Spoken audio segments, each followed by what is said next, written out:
अस्सलाम वालेकुम वीवर्स। हमेशा की तरह अल्लाह पाक ने आप पे करम किया होगा और आप खैरियत से होंगे और इंशाल्लाह खैरियत से रहेंगे। हमने लेसन नंबर 20 तक हम प्रोनाउंसिएशन रूल, जिसको हम रीडिंग रूल्स भी कहते हैं, वो पढ़ रहे थे। 4 हम पढ़ चुके हैं।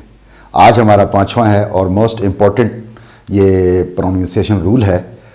इसको हमें बहुत तवज्जो के साथ समझना है और इसको हम शुरू करते हैं बिला ताख़ीर। तो चलते हैं हम अपने प्रोनाउंसिएशन रूल, जिसको मैं रीडिंग रूल भी कहता हूँ।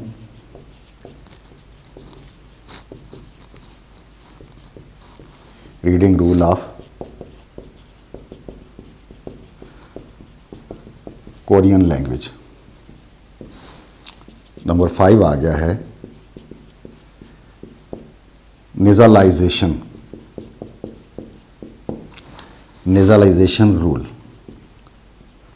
अच्छा, नेज़लाइजेशन रूल वो है कि जो वॉइस है, हमारी नेज़ल वॉइस है, वो लफ्ज़ जो हमारे वॉइस में नाक से अदा होते हैं। मसलन जैसे आ रहा है नियन, मियम और ईयंग। ये तीनों लफ्ज़ ऐसे हैं जो भी बोलता है बंदा इसको, तो ये नाक से अदा होते हैं। नियन, मियम, ईयंग, इनके बारे में बात करूंगा नेज़लाइजेशन रूल के हिसाब से। मैंने आपको बताया था कि रूल हमेशा फाइनल कॉन्सोनेंट पर ही अप्लाई होते हैं, यानी पश्चिम पर। तो अब अगर फाइनल कॉन्सोनेंट इन दोनों सूरतों में गीयक हो, चाहे खीयक हो चाहे संगीयक हो, मतलब इसकी गीयक की कोई शेप भी हो, तो और अगला फाइनल कंसोनेंट, अगला इनिशियल कंसोनेंट जो सेकंड सिलेबल है, वो हमारे पास वावल कोई भी हो, नियन हो या मियम हो, तो ये मिलकर आवाज़ बनाएंगे ईयन की, यानी एनजी की वॉइस पैदा करेंगे।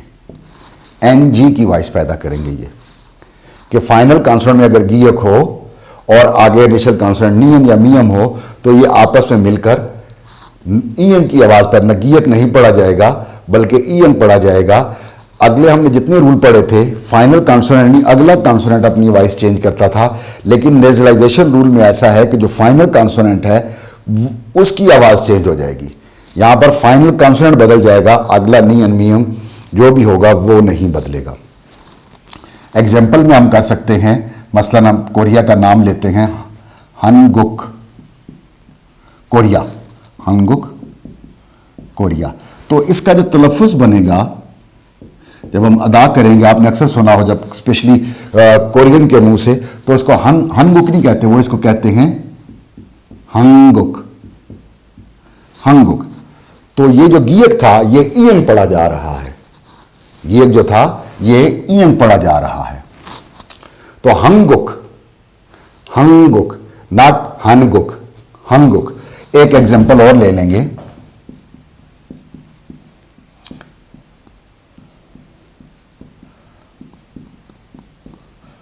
आम रूल वाले फक मुल गुआन, लेकिन ये तलफ़ुज़ गलत है। ये म्यूजियम होता है, अजायब घर जिसको हम कहते हैं। तो ये पढ़ा जाएगा फंग मुल गुआन, ये पढ़ा जाएगा फंग मुल गुआन। तो देखें ना, नियन गीयक के साथ मिले, ऊपर हो या नीचे हो, ये ईयंग ही पढ़ा जाएगा, चाहे गीयक के साथ मियम हो, ऊपर हो या नीचे हो। ये पश्चिम वाला कॉन्सोनेंट, ये जो गीयक है ये ईयंग बन जाएगा, इसकी आवाज़ आएगी एनजी की, यानी हनगुक नहीं हंगुक। और फकमुल गुआन नहीं, फंगमुल गुआन, फंगमुल गुआन। इसी तरह अगर फाइनल कॉन्सोनेंट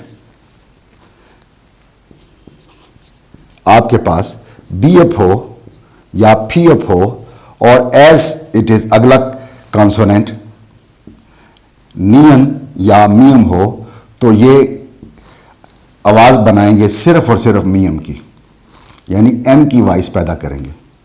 ठीक है, इसके साथ जो एग्जांपल करूंगा, मतलब उसको सिंपली जो आपको ज़्यादा सुनने में मिलती है रोज़मर्रा में, अगर हम लिखते हैं ना शिपमान, मैं इसको सादा अंदाज में पढ़ रहा हूँ, शिपमान। शिपमान मीन 1 लाख। लेकिन आपने कोरियन के मुंह से जब सुनते हैं, ये लिसनिंग में अगर आप इसकी लिसनिंग सुनेंगे अपने लेसन किसी की भी, वीडियो अपना वीडियो ऑडियो डाउनलोड करके, तो ये आ जाएगा शिममान,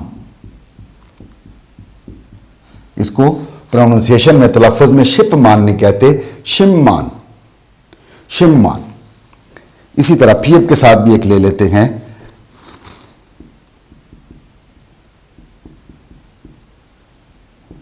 ये मैंने लिखा है यॉमफिल यानी पेंसिल, लेड पेंसिल, ठीक है जी, पेंसिल। अब इसको पढ़ा क्या जाएगा, यॉमफिल, इसको पढ़ा जाएगा यॉमफिल, नॉट यॉमफिल, एग्जैक्ट वर्ड यॉमफिल। तो इसकी ये दो सूरतें आपके सामने आ गई हैं कि अगर गियप के साथ नीयन और मियम टकराएगा तो ईन की आवाज़ आएगी, अगर बीएप और पीएप पश्चिमर होंगे, फाइनल कॉन्सोनेंट पर होंगे और आगे एज इज इट इज नीयन या मियम हो तो ये फिर बीएप और पीएप जो है ये मियम की ही आवाज़ देंगे। अब अगर फाइनल कॉन्सोनेंट दिगत हो, थियत हो, शीयत हो, संगशियत हो, चाहे इनमें डबल भी आ जाए, संक्षिप्त इसलिए लिख रहा हूँ, और जियत हो या चियत हो, तो जब भी ये नियन और मियम से टकराएंगे अगले कॉन्सोनेंट में, वावल कोई भी हो, तो ये आवाज़ किसकी पैदा करेंगे, नियन की, यानी एन की आवाज़ आएगी, सिर्फ और सिर्फ एन की आवाज़ आएगी नियन के साथ। अब एक एक एग्जाम्पल कर लेते हैं। मसलन लफ्ज़ है, जैसे फतह लफ्ज़ है, उसके साथ जब नन लगाते हैं तो नन ग्रामर में आसान उर्दू में समझाऊं तो क्या आता है, वाला वाली। तो इसको हमने फतनन नहीं पढ़ना, ये बहुत यहाँ पर ध्यान से तवज्जो के साथ इसको देखना है और याद करना है। लेकिन इसका मतलब अगर लेने वाला, फतह होता है ना टू टेक, लेना, तो ये हो जाएगा फन्नन, लेने वाला। जैसे कहता फानन सारम, छोनार और फानन सारम उन्नुगोयो, कि छोनार और फानन सारम उन्नुगोयो, कि फ़ोन रिसीव करने वाला बंदा कौन है, तो ये होगा फन्नन, लेने वाला। तो ये लफ्ज़ बन जाएगा फन्नन, नट फतनन, फन्नन। तो ये मैं तलफ़ुज़ लिख रहा हूँ, फिर ध्यान में रखिएगा एक्चुअल स्पेलिंग यही है, आपने ये पढ़ने में ये आएंगे, प्रोनाउंसिएशन में, तलफ़ुज़ में, बोलने में ये आएंगे। अगर अगला लफ्ज़ ले लेते हैं तो वो है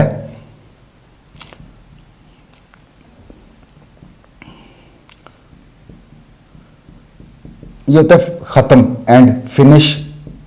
ये होगा कुन्नादा, कुतनादा नहीं होगा, कुन्नादा, कुन्नादा, फिनिश। देखो थियत और आगे नियन के साथ ज़्यादा इस्तेमाल होते हैं ये, क्योंकि ग्रामर पैटर्न आ जाता है इस वजह से।